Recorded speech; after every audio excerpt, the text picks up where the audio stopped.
All right, welcome, man. Cube Show podcast, college football podcast, normally coming to you on Sundays, not this week, national championship game Monday night. So we're not going to have an episode on Sunday.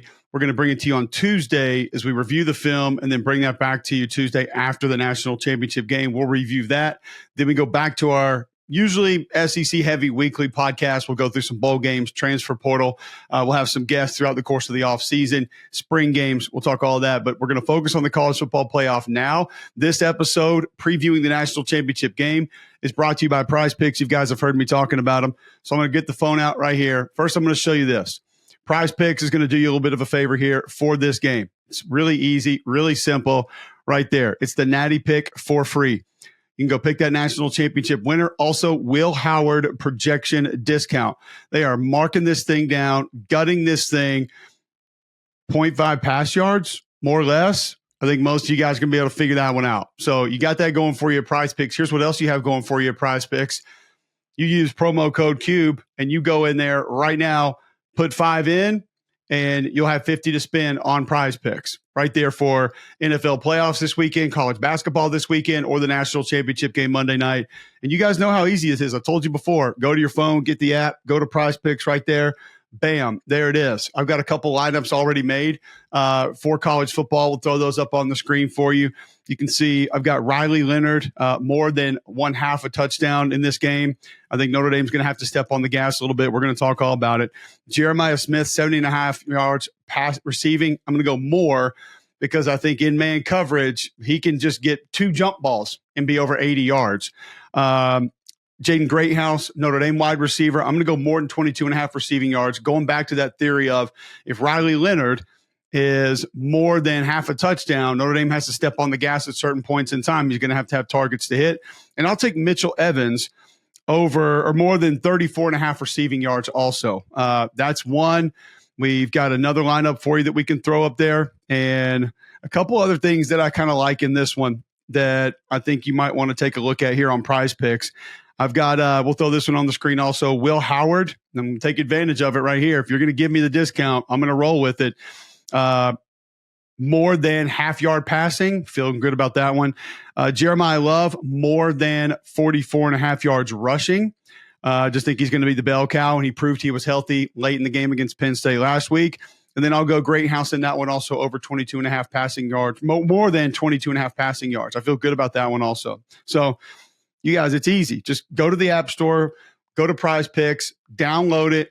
All you do is go over here and click college football. There it is. And you're going to have tons of options to be able to roll with. Use that promo code CUBE, 5 in, 50 more to spend. It's easy. So let's break this game down. What does it come down to? I've been at the last 2 Notre Dame games, obviously been studying the tape on Ohio State and what's happened through this playoff. There are not a lot of ways, first and foremost, that Notre Dame wins this game. The GPS is not going to have, if they plug this road to victory into Waze, it's not giving them 4 different routes with different options of times of where they're going to go and how this is going to work. There's 1 or 2 ways Notre Dame gets this game. It's going to be field position. It's going to be style of game, which I think is going to be big. And that is a little bit slower, a little bit more methodical, not trading punches, not a track meet style football game. Also think it's one where certain positions are going to have to win. I think if there is a matchup in this game that favors Notre Dame, that they may be able to just win the one-on-ones or just be better than the group across from them, I would probably take that Notre Dame defensive line with what they're going to be. And really, you count the Notre Dame front 7 because Kingston, 27, is going to come down. He'll rush the passer a little bit. Jalen Sneed will come down some.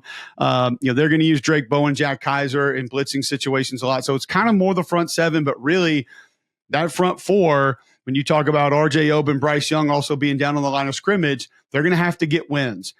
Specifically, some of those edge defenders like 40 and 44 on the edges, 9 and 30, who we just mentioned, Young and Oben, because I don't think that Ohio State is going to go at the teeth of this defense. I think they're going to go outside. And I think Ohio State, with how Chip Kelly runs this offense, all the window dressing, the motions, the pullers to the wrong direction, the different fakes, and then you put RPOs on top of that, he's going to have the linebackers false stepping at times. And even if it's one false step to the left and that play's going to the right, we're talking about Travion Henderson and Quinshon Judkins. It's not easy to catch those guys straight up when you do get a good beat on the play. So the perimeter game is going to be big. So holding down those edges, setting those edges hard, forcing runs to spill, forcing runs to bounce, maybe make a cut, even just affecting the vision of those backs early in the process of that run getting started and forcing them to maybe not get where they want to be or go somewhere else is going to be big for Al Golden's defense. Because if they're able to hook the edge and get north and south, we've seen what that group can do. And I would probably throw into that your traditional screens, your outlet throws to the running backs, Kaiser, Bowen, that group's got to be really good against those style plays because they're easy, high percentage throws or just handoffs that all of a sudden can turn into 40, 60, 80-yard plays for Ohio State. They can be deadly in other places without that ease and efficiency. Then turning those into those kind of plays, I think it's too much for Notre Dame because they're not just going to be able to trade touchdowns.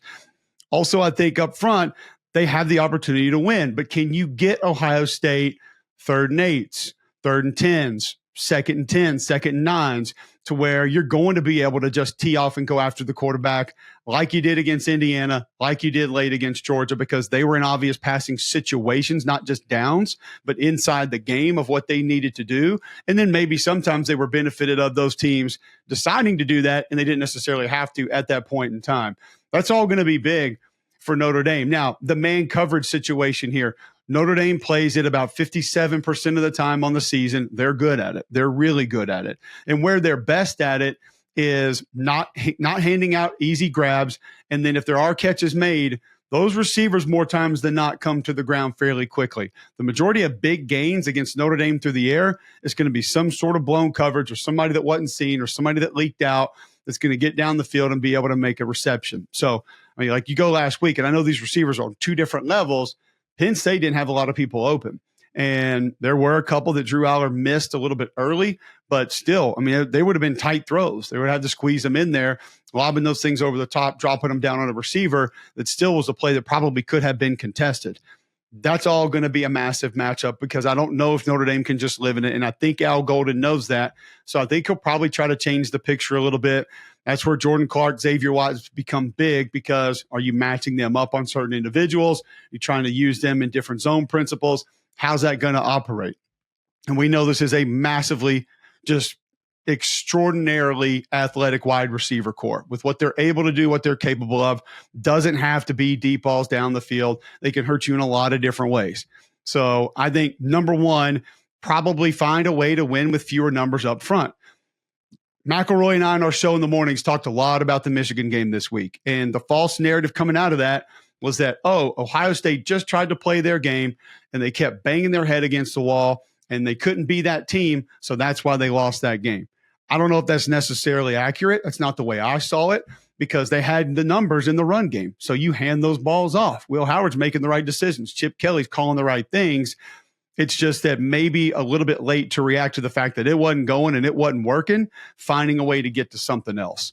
And I think that's why you've seen more misdirection in the postseason. I think that's why you've seen more quick throws in the traditional screen game, which not only is Ohio State a good screen team from the traditional standpoint, but Chip is a great caller of these screens. It's not just it's 3rd and 15. We don't want to get our quarterback killed. Dump it over to the back, see if we can get some linemen out front, make a cut, and try to pick up some yards. He's really unique in when he calls these, how he calls these, where he calls these too. You take that one with Travion Henderson last week, you can pause the film when he catches that football, 3 offensive linemen 10 yards in front of him, and you literally can't see a defender on the screen. They're nowhere to be found. And I think a lot of that was the design of how that got out and when it came in the game. So Chip's great at knowing when to get those out as well. Once again, Notre Dame linebacker is going to have to be aware of that situationally. That's not going to be a gimme that a screen's not going to be coming. So Al Golden has to be tight on his guys, letting them understand that you may get 1 or 2 of these plays when it's not a normal situation that we believe that they're going to come. Also, if Ohio State is able to run the football, and they do find that success, don't be surprised if you see a couple quarterback runs added in. I think they're still there. Haven't seen a ton of those yet from Ohio State. Will Howard's more than capable. And I think this is probably the game when you say, screw it, we'll go ahead and run him. And if it can pick up 6-8 yards here, we're going to take that more than once just to break a defense down or keep them honest. We want to force you to defend that in a different way than what you're lined up to do. That could be another thing that I think could be a little more successful maybe than what some people are looking at right now from Will Howard. G. Scott, again, I think is going to be big because if they are going to run the football, you need some added oomph. The right side of that Ohio State offensive line has not been great in this postseason. They've been sloppy. They've turned guys free, but it hasn't really mattered either because of the quarterback's decisions or because of the ability of the running backs, specifically in the run game. Now, late in the game last week, you saw a couple of A-gap powers where Quinshon just gets downhill. He goes right in between the center guard and is able to pick up a few yards. I wonder if Chip will try to go with a few of those early just to maybe attempt to set the tone. I don't think you're going to mow down Howard Cross, Rubio, and Heinisch and those guys, even though they're not massive, like they're not your big anchor type defensive linemen. They don't get pushed around a ton. I don't think that's going to take place either. So how this thing starts out and how it gets going is going to be interesting. I know Chip's going to want to know what the coverage looks like, and then he's going to see kind of how they're playing the edges, how they're playing the perimeter. I think Notre Dame and Al Golden have to take certain bodies and sort of play a little bit more field than normal. You got to have some overhang defenders that can maybe be out in space and try to take away some of the intermediate passing game, but also be right there and run support. Like that's the risk that you're going to have to take. And you hope because of either the athleticism or the instincts that this defense, of course, has, because we've seen them do it, that you're able to go out there and make plays lined up that way. So I think Ohio State will move the ball. This game's going to come down to a couple of fourth down conversions, couple third down conversions. Does Ohio State keep the chains moving? Can Notre Dame go out there and force a missed field goal or two? Can they force Ohio State into field goal attempts consecutively, which obviously is not going to let them put as many points on the board, and that's going to keep that game the style of game that Notre Dame wants. More importantly, on the other side of the football is where I think Notre Dame has to find their style fight. They must keep possession. They must move the chains, which means they must run the football. That's going to be some Riley Leonard. I think that's going to be a lot of Jeremiah Love. I think it might be a little bit of Aeneas Williams. And I think you're just going to see different backs at different times. But Love is going to be the guy that gets the bulk of the work because he can be your home run hitter. You're not outrunning this defense sideline to sideline. These linebackers are instinctive and they're athletic, so expect some bootlegs. Expect the quarterback to move the pocket a little bit with the option to tuck the ball and run. You've got to find ways to get this linebacking core out of position, and I think use the athleticism of the edge defenders against them. Get them upfield. Let those guys, offensive linemen, I was going to say Jagusaw pull and kick them out like he did against Penn State, but I think we might see Jagusaw at left tackle. Probably will, because that was going to be his home anyway. So give him, a little bit more than a week to practice it, rep it, and then you get back out there and you go. I think heavy gap scheme plan for Notre Dame early on. Find out how that defensive line is going to play you. Are they aggressive? Are they playing off a little bit? Are they playing slow? Are they reading some? How are they going to operate? And if they're operating in an aggressive manner, that could be a way that you bust one or two. I do think Mike Denbrock moves the pocket some. You can't sit there and allow Riley Leonard to be in the pocket with the potential of these elite edge rushers coming after you. It just can't happen. And then I think the key to this game, the entire game, all of it, does Greathouse need to make a play or two? Yes. Does Jordan Faison need to take a short pass and turn it into explosive play? Yes, they do. Those are things that have to take place, and this offensive line is going to have to protect.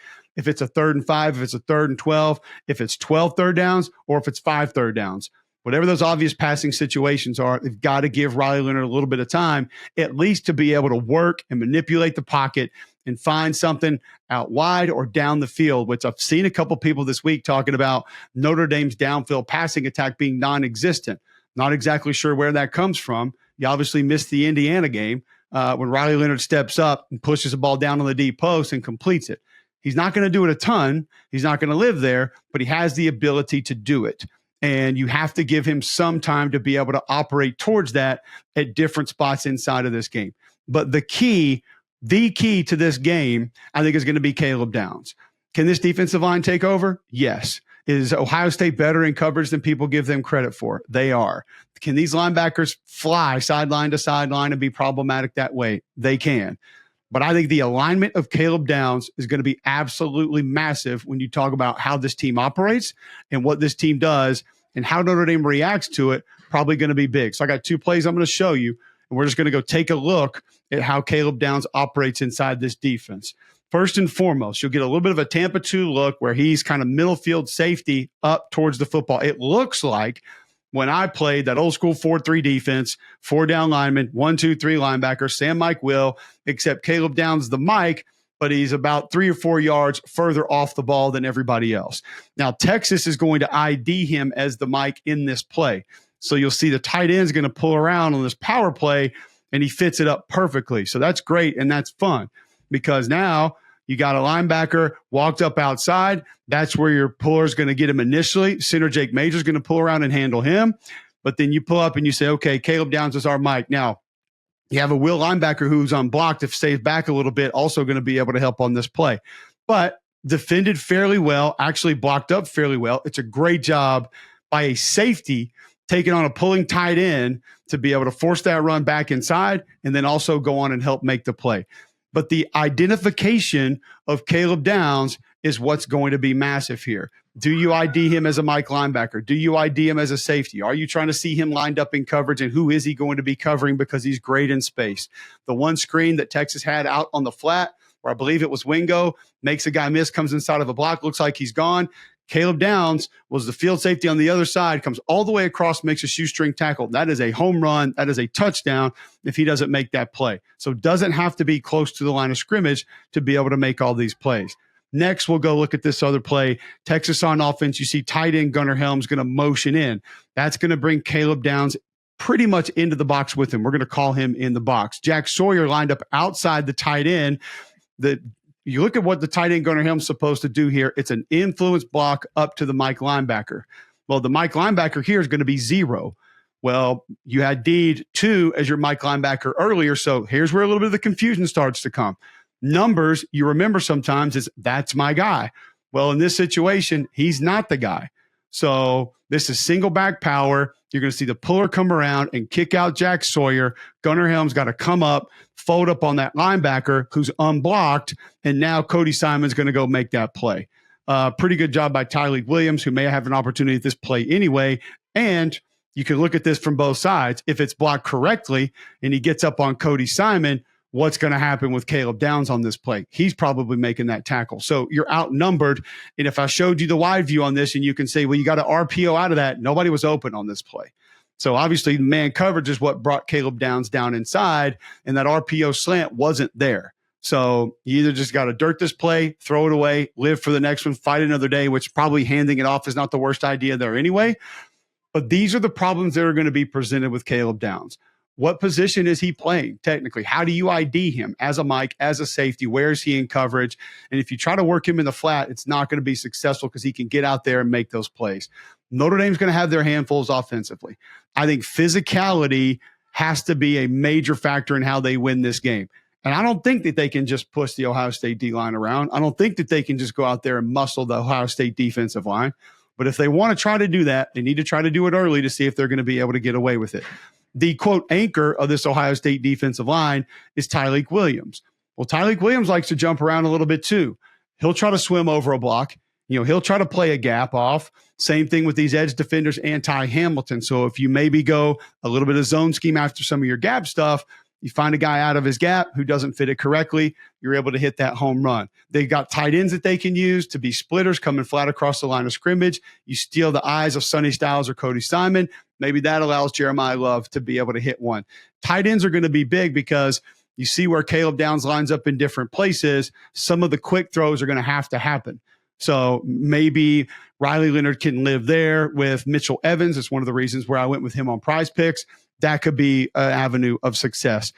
The bottom line here is I really believe that Notre Dame has to win field position, probably has to win special teams. They need a turnover or two. They cannot start the way that they did against Penn State and have 2 turnovers early on and allow Ohio State to build some sort of a lead. They're not a team that's going to be able to play from behind or battle back. It's not going to go that way. It can't. Caleb Downs going to be massive. Obviously, Riley Leonard's going to be huge. He can manipulate the pocket. He can move around. He can keep plays alive. And then he can just give you +1 in quarterback runs and grind yards away that way. And if this thing gets late and it's 17-17 or 24-24, my money will be on Notre Dame because I think Riley Leonard and company have been in that spot so many times. And he's made that play so many times and knows how to handle that situation. I would then go Notre Dame. But I'm going to take Ohio State in this game to win. I know I doubted them early in the season. Things are different now. I love the way they're playing. I love the way they're attacking. And I love the weapons and athleticism that they have. There does feel like this sort of team of destiny that's going on with Notre Dame right now, this it factor of finding different ways to win. And I absolutely love it. I love teams that don't have to rely on one guy or one facet of their team to just be dominant in order to win games. That ain't Notre Dame. They win games in a lot of different ways, and a lot of different people have stepped up since they lost to Northern Illinois and gone on this run. Nation's longest winning streak right now, by the way. Hasn't gone well head-to-head either. Been a minute since they played, but this is not one that Notre Dame traditionally has had a lot of success in. Either way, I do think it has a chance to be a really good game if Notre Dame can just offset things early on. But physicality needs to be where they definitively win. If they do, they have a chance to be in this game, potentially win this game. I'm not one that's going to sit here and tell you that they're just going to get torched in man-to-man coverage the whole game. I don't believe that. Will there be L's? Absolutely. We all take them. It's going to happen. But I think they can get some wins there as well. And I think they can make Will Howard work, which in the Texas game did a little bit, but hasn't had to since the Michigan game. And we'll see if that can take place for this Notre Dame defense as well. Hopefully it's a good one. That's what I hope for. That's what I wish for. Also wish that you go to PrizePicks, go look what they got, go see what they have. Promo code CUBE, 5 in, they give you 50 right there. And do not forget about this Will Howard discount. How could you not go in there, free natty pick, with Will Howard, more or less 0.5 passing yards? We all know what that's going to be. So get in there right now, PrizePicks. Take advantage of it. PrizePicks.com. Go to the App Store, download the PrizePicks app, utilize that to get started and get going today. I appreciate you guys tuning in. Appreciate you guys being a part of the show. Please subscribe, whether it's Apple Podcasts, whether Spotify, on YouTube. Thank you for watching. Thank you for the dudes that were commenting last week saying that I'm a random guy that's not doing film breakdown, talking about a game, because that's what we do every single week on the show. We will see you Tuesday after the national championship game.